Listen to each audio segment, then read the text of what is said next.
What's up, boys and girls? In this video, I'm gonna share with you some ideas how you can invest your money if you, like me, think that the investing world can be a little complex at times.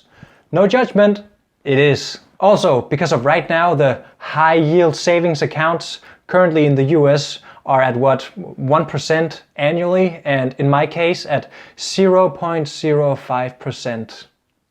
Holy guacamole! That's low. So, if you, like me, want to invest your money, I'm gonna give you some legit ideas of how you can invest your money and show you how I currently invest or have invested my money before. So please don't forget to give this video a thumbs up and consider subscribing. Okay, before we go any further, I want to make sure that you have a good grasp of your financial situation. Because investing money that you don't have before you have a few essential financial things in check would be the same as keeping on pouring water down a bucket filled with holes. And no, that's not a good idea. So, if you have eliminated your debts over 4% annually and you have a good grasp of where your money is going, that's a good thing to know. You also have an emergency fund saved up, which could cover 3 to 6 months of expenses. And you also put in monthly contributions to your retirement plan. Then I would say you'll be ready to go and start invest. So if you don't have those in check, make sure that you fulfill those before you come back to start investing money. Alrighty, so the main objective is to find a vehicle for our money in the expectancy that it will either increase in value or provide somewhat of a return on investment. Also, we want to make sure that we don't lose our money. Like Warren Buffett so famously had said, rule number 1 in investing is to not lose money. Rule number 2 is to not forget rule number 1. So I want to go over some things that I invest in or have invested in while not being too exotic and too hyped, such as crypto and peer-to-peer lending and fine art. The first one, stocks. Traded on exchanges around the world, you can, via your brokerage account, become a part owner of a public traded company. By buying, for example, Apple stock, you become a part owner of Apple and hence get the reward of the price of the stock increasing in value or you receiving what's known as a dividend. Another way you can invest is through index funds, where you can buy an index fund that tracks a whole index such as the S&P 500 or Russell 3000 and the Dow Jones. So you become owner of all the stocks which are in this index. A good way to invest, and what I do, is to buy what's known as passively managed index funds. These funds have a lot lower fee compared to their active managed funds, hence providing you with a bigger piece of the pie. Being a non-US citizen, I invest in the following index funds. The IVV, the sub-fund I have, is called something as ugly as 2XR8. But what it basically does is it tracks the S&P 500 and is also a passively managed index fund. The other one I have is what's called SUSW, and I have this sub-fund called 2B7K. It tracks the MSCI SRI index, which is also known as the Select Reduced Fossil Fuel Index. I try to stick to the basics, which is why I only have 2 stock index funds. And the reason I chose the above is because they have fees of 0.07% and 0.20% respectively, hence providing me with a much bigger part of the pie. And also, I can buy them at no cost from my brokerage account, so that's also a huge plus. So, watch the fees, stick to passively managed index funds, and choose an index which covers your desired market. The US market is a pretty good place to start because it has the largest market cap. Not to say that you have to invest there, but it's a good place to start. And also, losing money investing in passively managed index funds is of course possible, but the chances are pretty slim because they consist of, the S&P 500 for example, consist of over 500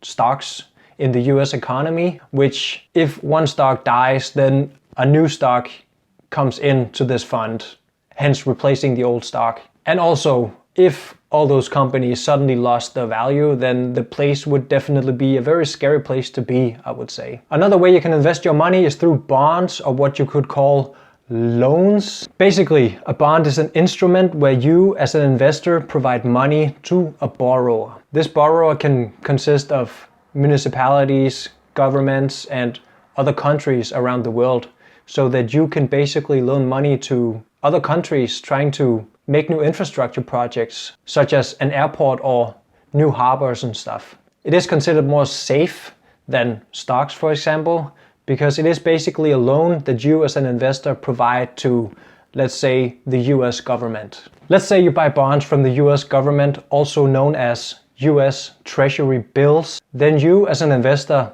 loan money to the US government so they can build, for example, airports, while also betting on the US government won't go bankrupt and start defaulting on their loans, which would be terrible for you as an investor.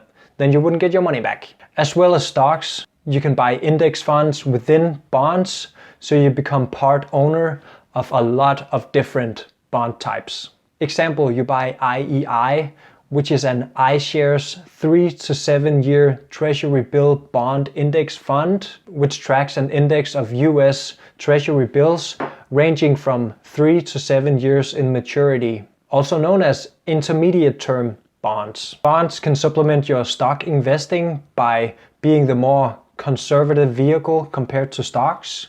They don't grow like stocks, but it's a good thing to add to your portfolio in order to balance out the losses that you might have from the stock investing if you choose the more conservative type, such as the government-backed bonds, which in order to default would mean that the whole government would have to default on the payments of the debt burden.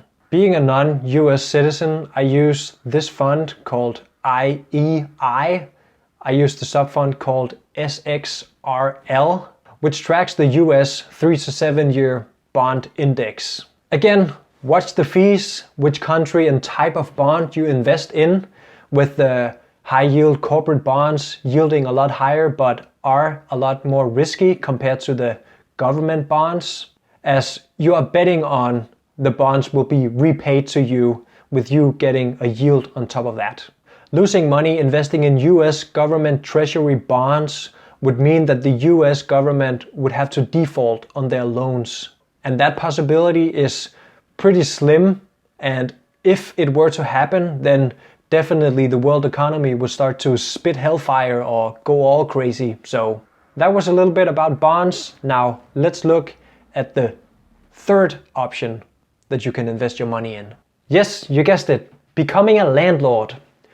You can buy a house with a few extra rooms and then start renting out those rooms in order for you to decrease your living expenses. Or just as a sole investment property where you rent out the house and gain good of the cash flow, appreciation, and principal mortgage paydown. Investing in real estate takes a lot more capital compared to stocks, but over the long run you could see a slightly higher return on investment while also enjoying the benefits of leveraging your money. While not to forget that, you can also provide shelter for yourself, which is what you have to do anyways. So, win-win. I personally own a house where I rent out 2 of the rooms in order for me to decrease my monthly living expenses. And so far, I gotta say, it has worked like a charm. Watch this video if you're interested in my experience and my numbers behind this house purchase. And without further ado, let's look at the fourth legit way you can invest your money, which leads us to REITs. Combining stocks and real estate, and you get REITs, which is also known as real estate investment trusts.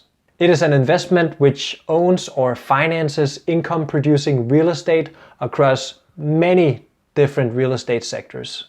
It is bought and sold just like stocks on stock exchanges. The stocks makes you money by giving out dividends, or you could refer to it as rent, which has a payment schedule entirely up to the REITs or how they're constructed. Such as LTC Properties, which I owned a few years back, which pays out a monthly dividend to its shareholders for running what's known as senior housing and long-term facilities care. This year, LTC Properties paid out to its investors monthly 19 cents a month. REITs offers investors the possibility to invest in real estate otherwise not available to them, and is generally more liquid. It buys and sells faster compared to, let's say, brick and mortar real estate that you own for yourself. I personally will not invest in REITs anymore, especially not the dividend ones, because the tax laws in my country right now are not favorable to receiving dividends as a monthly payout, or as a yearly payment for that matter. They can definitely be great, and just like stocks, you can get them in index funds such as VNQ, SCHH, and IYR, which gives you a broader diversification comparing to just owning one single REIT. And just like stocks and bonds, make sure that you choose the passively managed index fund, and make sure that the fees are not too crazy up in the sky, or that they invest in some stupid stuff. So there you have it, my ways of investing as of right now.